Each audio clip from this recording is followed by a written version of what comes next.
गणनायकाय गणदैवताय गणाध्यक्षाय धीमहि गुणशरीराय गुणमण्डिताय गुणेशानाय धीमहि गुणातीताय गुणाधीशाय गुणप्रविष्टाय धीमहि एकदन्ताय वक्रतुण्डाय गौरीतनयाय धीमहि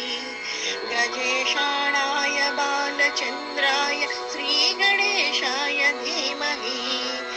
एकदन्ताय वक्रतुण्डाय गौरीतनयाय धीमहि गजेशाणाय बालचन्द्राय श्रीगणेशाय धीमहि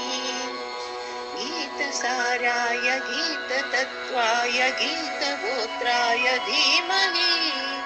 गूढगुम्फाय गन्धमत्ताय गोजयप्रदाय धीमहि गुणातीताय गुणाधीशाय गुणप्रविष्टाय धीमहि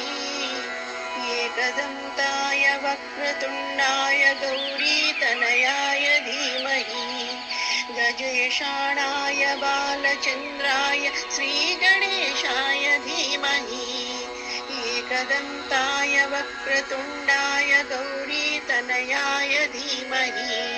गजेशाणाय बालचन्द्राय श्रीगणेशाय धीमहि।